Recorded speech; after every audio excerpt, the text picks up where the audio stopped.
In the black water off Guadalcanal, a few hours after his ship went down, a young American sailor tied a rope around his own waist and started to swim. Behind him, in the dark, floated a life raft crowded with 15 wounded men, men who could not swim, men who would drift on the current, straight toward an island held by the Japanese, where capture would very likely mean death. The other end of the rope was tied to that raft. So the sailor swam, and the raft came with him. 15 lives dragging behind one man in the sea. He would keep swimming in shark-infested water for most of the night. And the strangest part of the whole thing is that the United States Navy had decided this man was not allowed to fight. He was a cook. His name was Charles Jackson French. He was about 22 years old, and he was a mess attendant, one of the black sailors whom the segregated Navy of 1942 permitted only to cook, clean, and serve the white crew, never to manatee a gun or hold a combat rating. When the Japanese sank his ship in the early hours of the 5th of September, French was one of the few men who came through it uninjured. He was a powerful swimmer. He could have struck out on his own and had a good chance of surviving the night alone. Instead, he looked at the wounded men clinging to a raft in the dark, and at the black shape of the enemy island the current was carrying them toward, and he made a different choice. He gathered them. One by one, French swam the wounded to a single life raft and got them aboard it. 15 men in all, most of them hurt, some barely conscious.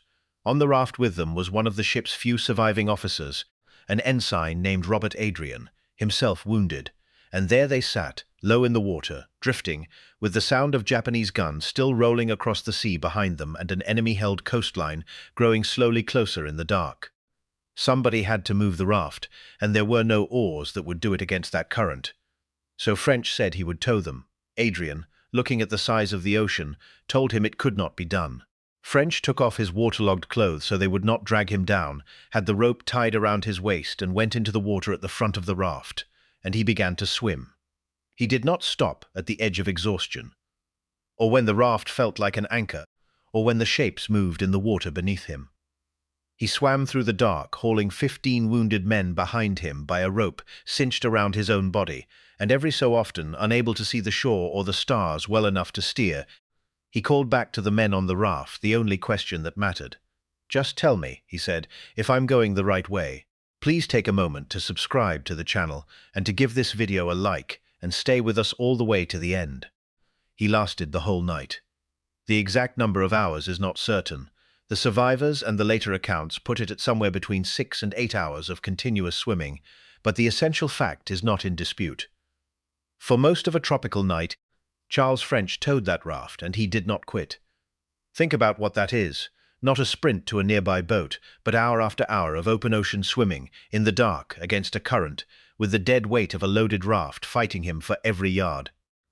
Most strong swimmers are finished in the open sea in far less than an hour.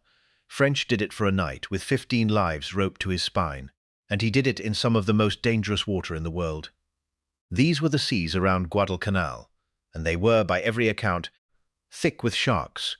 The survivors on the raft would later describe, seeing them moving in the water around and beneath the swimming man. French had no weapon, no protection, nothing between him and them but the fact that he kept moving. We are not going to dwell on it, because the men on that raft could not afford to either. The point is simply that Charles French swam all night through shark-infested water and kept 15 wounded men out of it, and never once used the danger to himself as a reason to stop or to cut them loose. Behind the sharks was the other danger, the human one.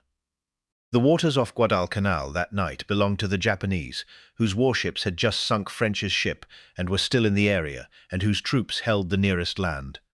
Drifting was not neutral. The current wanted to carry the raft to an enemy shore, and every hour French swam was an hour spent fighting to keep 15 helpless men from washing up in front of the Japanese army, because, as the men in that water understood perfectly well, sailors captured in the Solomons in 1942 often did not survive it. French was not just swimming toward rescue. He was swimming away from the enemy and towing 15 men out of the enemy's reach with his own body. The one thing French could not do was navigate. Swimming face down in the dark, low in the water, he could not reliably see where the safe open sea was and where the enemy coast lay. So the rescue was a partnership. On the raft, the wounded ensign, Robert Adrian, kept his eyes on what little he could make out. The loom of the land, the direction of the gunfire, the faint difference between one blackness and another, and called out corrections. And French, out ahead on his rope, adjusted and swam on, and every so often asked again if he was still going the right way. Between the eyes on the raft and the arms in the water, the little craft crept, all night, away from the enemy and out to sea. Dawn came, and they were still afloat, and still alive, and, thanks to a night of one man swimming, well out from the enemy shore, in open water where they could be found. And they were found. A U.S. scout aircraft, out over the sea after first light, spotted the low shape of the raft and the swimmer still tied to it, and radioed their position. A landing craft was sent, and the 15 wounded men and the exhausted mess attendant, who had towed them all night, were pulled, at last, out of the water. Every man on that raft was alive. They had been in the sea, wounded, all night, with sharks and the enemy on every side, and because of French, all of them lived to be rescued. The men French saved knew exactly what he had done, and they were not quiet about it.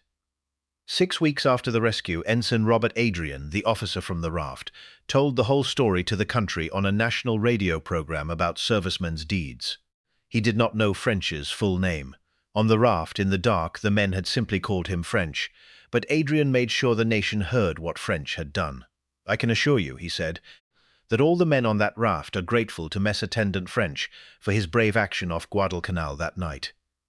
An officer was telling America, in 1942, that he and 14 other men were alive because of a black cook who had towed them through the sea. He should have been. The men who knew the details believed French had earned one of the nation's high decorations for valor, and he was, in fact, recommended for the Navy Cross, the Navy's second highest award. He did not get it. Months later, in the spring of 1943, what Charles French received for swimming 15 wounded men through a night of sharks and enemy guns was a letter of commendation signed by Admiral William Halsey, an honor of a kind, but a fraction of what had been recommended, and a letter that, adding a small insult to the injury, even got the number of hours he had swum wrong. No medal, no ceremony. A letter that misremembered the thing it was praising. Why a man who did something like that received only a letter is not a mystery, and it is not really about paperwork. To understand it, you have to understand the Navy Charles French actually served in. A navy that had decided, before he ever touched the water, exactly how much a man like him was allowed to be. And you have to understand the sea he was swimming in, and why an American ship full of men was sinking off Guadalcanal in the first place. So let us pull back from the rope and the raft, for a moment, and look at the world that produced both the hero and the insult. Before we widen the lens, stay a moment with the people who carried this story, because it very nearly died with them. If this is the kind of history you want kept alive, subscribe. That is, in a real sense, what this video is for. For most of a lifetime, the only reason anyone remembered what Charles French did was that the men he saved refused to forget it. Ensign Adrian told it on the radio. The survivors told it to their families. For a brief moment in 1942 and 1943, French was even a small public figure. He appeared, remarkably, on a wartime trading card sold to American children, the only black serviceman among the war's celebrated names in that set. And then, in the way of so many wartime heroes, and especially the ones the country was not yet ready to fully honor, Charles French faded. The war ended. The parades moved on. The trading card went into a shoebox. French went home to a country that had celebrated his deed for a season, and then quietly filed it away, a black man in mid-century America, whose one shining, documented act of extraordinary courage was allowed to slip out of the national memory almost entirely. For decades, if you had asked 100 Americans who the Human Tugboat was, you would not have found one who could tell you. It was put right, but not in his lifetime, and that is part of the story too. The recognition Charles French finally received, and it was, in the end, remarkable, came long after he was gone, driven by historians, by swimmers, by a navy that had changed, and by people who simply decided that this story would not be lost. We will come to that recognition, because it is the ending this man earned. But it matters to say clearly, first, that Charles French himself never saw most of it. The medal, the honors, the ship, they came to his memory, not to him. What he got in his own life was a letter. To understand both the letter and the long silence that followed it, And to understand why a mess attendant was the only man free to swim that night, have to step back into the Navy of 1942. We have to set the turns of the 1942 and the battle that put the Gregory on the bottom. This is the context that Charles French's night in the water, from an amazing story into an American one, about who was allowed to be a hero and who was allowed to adhere, and who had to wait 80 years to be called one. Charles Jackson French was born in 1919 in Arkansas and raised largely in Omaha, Nebraska, orphaned young and brought up by an older sister. Like a great many poor young men of his generation, he found in the Navy a way out and a way up. He first enlisted before the war, served his term, and then, after Pearl Harbor, re-enlisted at once, feeling the pull to serve. But the Navy he joined placed a hard ceiling over him on the day he signed. In 1942, the United States Navy was racially segregated, and black sailors were, with very few exceptions, confined to the steward's branch, the mess and the officers' quarters. They cooked, they served, they cleaned. They were, by regulation, not permitted the combat ratings that the white sailors around them took for granted. That is why a cook was the man swimming that night. It is a bitter irony sitting right at the heart of this story.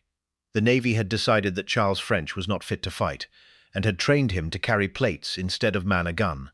And then, when his ship was destroyed and the rated fighting sailors around him were dead or wounded in the water, it was the cook, the man they would not let fight, who had the strength and the will to save 15 of them. The mess attendants of the segregated Navy were made to serve, and again across the war in burning and sinking ships, they turned out to be some of its bravest men, carrying the wounded, manning guns they were never trained on, and, in French's case, swimming an entire night to tow a raft out of the enemy's reach. And the reason his ship was in that water at all was Guadalcanal. In August 1942, America had landed Marines on Guadalcanal in the first great counter-offensive of the Pacific War, and the sea around the island had become a killing ground. Night after night, Japanese and American warships fought vicious close-range battles in the dark in the strait north of the island. So many ships went down there on both sides that sailors gave the place a grim nickname, Iron Bottom Sound. French's ship, the Gregory, was a small, older, lightly armed transport, and on the night of the 4th of September she and a sister ship were caught on the surface by powerful Japanese warships. Silhouetted by a flare, badly outgunned, the Gregory was torn apart and sunk within minutes. So that is the full picture of the night we began with. A segregated Navy that would not let a black man fight. A brutal sea battle that sank his ship out from under him and left the rated fighting men dead and wounded in the water. A current pulling the survivors toward an enemy shore, and sharks in the dark and no one to move the raft, and one mess attendant, uninjured and strong, who was under no obligation to do anything but save himself, and who instead tied a rope to 15 wounded men and swam them out of all of it. Knowing everything now, the Navy that diminished him and the battle that should have killed him makes what Charles French did that night not smaller, but far, far larger. Charles French did not have a long life. He came home from the war and lived quietly and died in 1956, still a young man, only 37 years old, decades before his country would get around to honoring him properly. For a long time it seemed his story might simply vanish, remembered only by the aging men he had saved and the families they told, but it did not vanish. Slowly, people found it again. In 2009, the International Swimming Hall of Fame told his story in an exhibition and commissioned a painting of the swim, putting the Human Tugboat back in front of the public for the first time in a generation. And once the story was out again, it would not go back in the box. It went further than anyone who watched the Navy hand him a letter in 1943 could have imagined. In 2022, 80 years after the swim, the United States Navy posthumously awarded Charles Jackson French the Navy and Marine Corps Medal, its highest decoration for non-combat heroism, and named the Rescue Swimmer Training Pool at its San Diego base in his honor, so that every Navy rescue swimmer would learn to swim in a pool that bears his name. That same year, his hometown named a post office for him, and in 2024 the Secretary of the Navy announced that a new destroyer, a modern warship of the fleet, would be named the USS Charles J. French. The man the Navy would not let fight will have a warship carry his name to sea. Charles Jackson French of Omaha, Nebraska, was a mess attendant who was never allowed to fire a shot in anger, and who saved 15 wounded shipmates by swimming them through a shark-filled sea all night away from the enemy with a rope tied around his own body. He died in 1956, at 37, with a letter for his trouble. And 80 years later, a grateful country gave him a medal, a training pool where its rescue swimmers are made, and a warship that will carry his name across the same Pacific he once swam a raft across by hand. The men on that raft went home and grew old and had children and grandchildren, 15 families that exist because a cook decided the ocean was not too big. His own navy told Charles French he could cook, but he could not fight. On one night off Guadalcanal, he proved that the man they would not let fight was braver and stronger and worth more than the rules that bound him, and it took his country 80 years to admit it. 15 men lived because he would not let go of the rope. And now the fleet he served will sail under his name. People still talk about how many heroes, like Charles French, were overlooked in their own time. Black sailors and soldiers, and others whose deeds were real and documented and simply not honored because of who they were. Maybe your family carries one of those stories. If your father, your grandfather, your uncle, anyone in your family served in the Steward's branch, on the transports and destroyers of the Solomons, at Guadalcanal, or anywhere in the Pacific, in any role, leave their name and what they did in the comments below. Don't just leave the name. Tell us one thing about them. One thing they did or said, or one thing you remember. The men history filed away deserve more than a footnote. They deserve to be remembered as people. Subscribe if you want the next story. There are more of them.